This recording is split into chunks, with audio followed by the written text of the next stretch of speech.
Hey, it's Mac with PriceActionTradingSystem.com, and it is Wednesday. It's June 23rd. This will be our chart lesson for the day. A really slow, methodical day here, really from a little after 12 to 2 o'clock. I mean, that's all we had. There's nothing in there. It's just, I mean, this was a hard day to trade. There's just not a lot of trades, period. So if you felt like you had a hard time finding trades today, you weren't the only one. And there's just not much you can do about it. Somebody sent me an email today saying that felt like they were really, they were doing really well at trading, and then all of a sudden it's gotten, they were really struggling, and some of it has to do with the price action.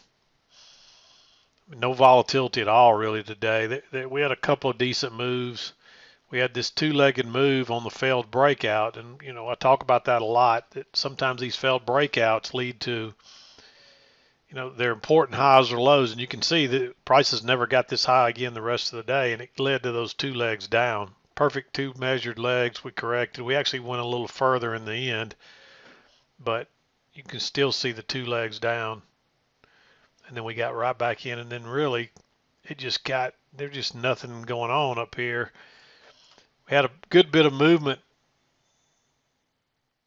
about 2:45 today for whatever reason. This sold off, but other than that, there was nothing in the afternoon. From lunch on, there just wasn't anything, and this is just too far into 2 o'clock to be trading, in my opinion. So, not much chance to do anything, and it's hard to trade this. You can see that the highs and lows are not consistent each time, and that makes it really hard to trade. We got a little consistency here off these highs, and then just a little bit right in the lows right here. But otherwise, prices are just not turning at a consistent spot each time, and that makes it really hard to trade as a range day. So, I mean, when it's easy is when every time it comes to this area right here, it turns down, or every time it comes to the lows, it turns up. But you can see we're turning at different levels. Never hardly is at the same level. You get the most consistent turns right along here at this price level where I drew the yellow line.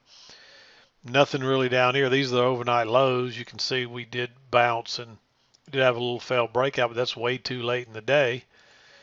So it's just a hard day to trade. Not much else you can say about it. So it won't take long to go through the trades because there aren't very many of them.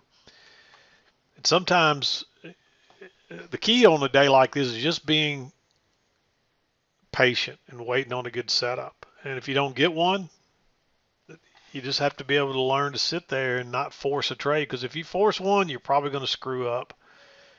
And then you don't get a lot of opportunities to get it back either, because there's just not many setups. So anyway, if you see a day like this, you might even just want to take the day off, especially when it starts doing this late in the afternoon. Just pack up and shut it down, or go do whatever you like to do. Go walk your dog. Go whatever. Don't force a trade in here, because if you do, odds are you'll probably get burned. So it's just difficult to trade it. But let's zoom in and we'll talk about the trades. Again, it won't take long. There's not many of them. And I'm going to wrap it up and call it a day myself. 7 o'clock came just as we're making this high here, and you can clearly see the resistance across there. I don't have a line there, but there's consistent resistance right across there. And you can see that. And we were working up. We made that high. We tried to go higher once and then twice, and it failed. This is a little bit congestive, but with it being a range day, we're probably going to go back lower again. And so you may take that trade. I'm not crazy about it. I think it fits. It is a triple test, and you can see we've tested that area multiple times. And so you can look at that as a failed second entry long, a triple test. And what you might do is let this break lower and drop a limit order and see if you can get a little better entry, which you probably could have. It didn't matter. You would have got out of that trade either way. And when it's really flat and sideways like this, you can't worry about the EMA too much. you can see that prices had been coming through it each time they passed by it fairly easily. So it's not acting. I mean, even though prices are kind of hugging it, they're still swinging to both sides. So I think you probably can trade that one without worrying too much about the EMA. There's a hidden second entry here, but I'd wait on a lower high, which comes here, and then you just don't get a setup. You can't use that. That's your signal bar. It's too bullish. You do get a failed second entry short here, and you could look at that as a first entry, second entry, but the signal bar is not good enough for a second entry. And on a failure, you want to be to go long. You want to be on the other side of the EMA, so that's not a good setup. So I just don't think you can take it. Again, you're by the time you get here, it's clear you're in a range, and so second entries you're not even looking for them anymore. There's one trade here. I didn't mark this trade. I actually took this trade myself, but after the fact, I don't know why I did it. It works. Notice that you got a new swing low. It's lower than that one, so you get a first entry, second entry. You have to figure if it breaks higher there that you're probably going to get a scalp. And the only reason I talk about it is because I took it myself. But after the fact, I look at it, I'm like, I don't know why I went long there. I'm lucky I got out of that trade. I really am. That was a bad choice of trades. Many times that'll break higher a couple of ticks and fail and turn down.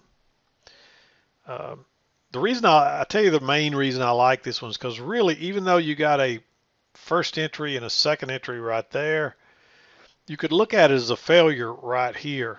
So, but it's under the EMA. But that's just enough. It really looks like a first entry and then a second entry, and this looks like that additional attempt to go lower that fails. It probably traps people, and that's why I like that trade. That's the way I looked at that. But technically, it's a failure from here, so first entry, second entry. Because this swings lower than that one. So technically, by the way we count, you have to count here. So if you took that trade, I understand why you did, because I took it and wanted to take it, and I don't know why, but anyway, I just thought I'd talk about it since I took that trade. The better trade is to wait and see if you get a failure. And of course, when you go up here to the overnight lows and fail, and you got that, notice you got a little spiking channel here, and you get a close and a move to a new high, really all in one bar, being that far away from the EMA on a failed breakout. I like going short. You're probably better to wait on the lower high, but you get a much better entry here being that far away from the EMA. We do shoot on through and pull back on the lower high. Generally, I'd tell you a lower high, you'd want it to be a closer up here. But notice that we got back inside the range and we pulled back and tested and it held. That's why I like that one. So, and it's a pretty quick, easy move, and that's probably the best move of the day so far, and it's still not much. Then we come back. I drew the trend line. I drew it both ways. There's actually a shorter term trend right here with a break and a new low, but there's a bigger. I drew it off these first few closes here too. Generally you want to come off the highs, which I would on this one right here. And you can see that. And you get the close outside new low and it bounces. This was just such a bullish bar on another test of that top of that range. To me, it's a lower high and the range is going lower. And maybe we'll get another leg like this one, which you can see we made a perfect measured move before it bounced rather strongly. So I like that trade. Really, you don't confirm the trend line till here. But technically, that's a couple of swings there. This one just happened to go higher, but you can see it's just stem up there. And so I really like that trade. And more than anything, it's a failed break out of this little tight sideways stuff. And so it's just a chance to get short at the high of this and at the EMA and off of the range as well. So that's why I'm playing that one. I'm not really necessarily playing that trend just yet. Even though it looks valid, I'd want to see it touch it again at another spot like it did here to confirm it. And so we drop on down. Really all you're looking to get is a scalp, but maybe it goes all the way to the other side and you get that measured leg, which of course we do. You can see it to the tick there. And we run down then you get a first entry, and there's a second entry short right there. However, that signal bar is no good. It's just a kind of a doji, but it breaks lower, turns up, and this actually breaks higher first, fails, turns down. And so if it breaks lower there, it confirms that trend line.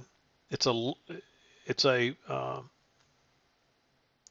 a second entry because the second entry already triggered, but it's just like a second opportunity on a second entry. You can't call it a lower high because we technically made a higher high, but it's really like a double top, which would make it a lower high. So I like going short there as long as you got room to get out. Somebody asked me that yesterday, or maybe yesterday or today, last day or so on the forum. We had another trade similar to this, and they couldn't understand why I was going short into the range. Well, if you were right down here at the lows, no, you wouldn't want to take that trade, but as long as you got room to get out, you're okay there. Especially on the second entry when the trend working down is still in play. Even here, notice we finally get a break, but we still come back and make a new low, and it actually breaks through that low. You wouldn't want to go short again right into that, but if you got a good setup up here to come back on the retest, by all means, you want to take it because we're really playing this two-tiered channel here. Yeah, there's a range, but at that point, the range, really, most of your touches had been way up here, so you're actually working below that here. I mean, obviously, I'd moved mine down and readjusted it to here by that point when we made all those lows across there. But, you know, there's just several different ways to look at that. But we bounce again. This one's tempting, but with this channel in play, I wouldn't take that trade. It's just too big a chance it comes back and turns down on you. But it does. We get the break. And there's another failure here. But since we closed outside of this and already have a new high, I wouldn't go long there, especially with 3 bars stacked up. Somebody sent me, actually I think the one that somebody sent me was here. This one is tempting, real tempting. But with that being the first break, there's always a chance we go back down, especially when this, you can see that trend line or trend channel right there has played out. You get a close outside and a couple of legs up, and then you get a lower high to boot. So, of course, you wouldn't have had the lower high here, but you already have a close outside and a new high. And so if you went long right there, when this thing started going sideways, or even when it turned down and came back up again, you better exit right there. This thing drops fast. You can see it. Most of the traders were playing the range here, and they thought we were going higher. And when it doesn't, they have to exit.